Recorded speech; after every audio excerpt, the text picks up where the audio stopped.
국가보훈부의 성격과 재외동포청 신설을 주요 내용으로 하는 정부조직법 개정안이 지난 27일에 통과된 데 이어 어제는 대통령실에서 이에 대한 서명식 행사가 있었습니다. 그동안 수많은 정부조직법 개편이 있었지만 대통령님께서 직접 수기로 재가를 하신 것은 이번이 처음이라고 합니다. 그만큼 이번 국가보훈부 성격과 재외동포청 신설이 여러모로 큰 의미를 가지고 있다고 생각이 됩니다.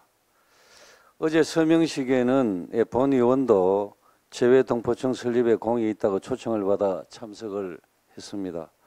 함께 참석한 보훈 상징 인사 중에는 부하를 살리기 위해 수류탄 위에 몸을 던져 사망한 고 강제구 소령의 자녀도 함께 했었고, 제2연평해전에서 나라를 지키기 위해 목숨을 바친 고 윤영아 소령의 부모님 등 나라를 지키기 위해 목숨을 바친 호국 영웅들의 가족들이 함께 했습니다. 대통령께서는 서명식 후에 대한민국의 부름에 응답한 분들을 정부는 어떤 경우에도 잊지 않을 것이다. 조국을 위해 헌신하신 분들을 제대로 기억하지 않는다면 그런 국가는 미래가 없다라고 강조하셨습니다.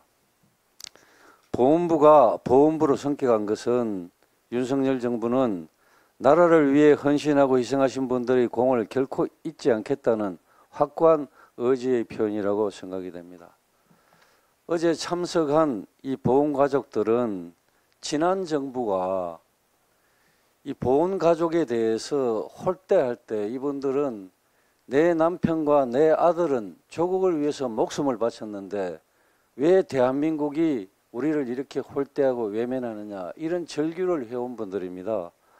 그분들이 어제 참석해서 대통령의 그 말씀을 듣고 서명식 장면을 보면서 매우 감격해하는 모습이었습니다. 저도 그 자리에 참석해서 가슴 뭉클한 그런 분위기였다는 소감을 말씀을 드립니다. 그리고 재외동포청 설립은 750만 동포들의 권익 향상은 물론 그분들이 국내에 와서 민원을 볼 때 이제 동포청에 가면 원스톱으로 업무 처리가 가능하게 되었습니다. 그리고 재외동포 정책을 일관성 있게 체계적으로 추진할 수 있게 되어서 우리 재외동포들에게는 큰 힘이 될 것입니다. 윤석열 정부의 재외동포청 설립은 각국 동포들이, 세계 각국에 있는 우리 동포들이 그분들이 사는 지역에서 성공하도록 우리 정부가 지원하고 그 동포들이 성공한 힘을 가지고 우리 조국 대한민국을 위해서 또 기여를 해주면 그만큼 우리나라의 국력이 확장이 된다. 이런 동포정책의 방향입니다. 그간의 역대 대통령 선거에서 모든 대통령 후보들이 내가 재외동포청을 만들겠다. 대통령이 되면 반드시 만들 테니까 표를 달라. 이렇게 해놓고 모두가 다 거짓말을 했습니다.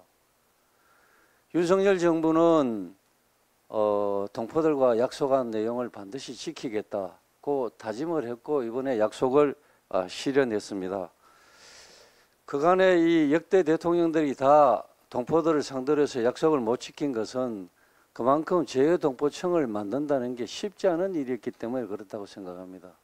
그러나 윤석열 대통령께서 강한 의지로 750만 재외동포들을 우리가 적극 돕고 그분들이 조국과 함께하면 대한민국이 글로벌 중추국가로 우뚝 서는 데도 크게 기여할 수 있다는 생각에서 그 약속을 지켰다고 생각을 합니다. 앞으로도 우리 국민의힘과 윤석열 정부는 새롭게 출범하는 재외동포청이 제대로 안착해서 소중한 750만 동포분들의 권익 향상이 제대로 이루어질 수 있도록 최선을 다할 것입니다.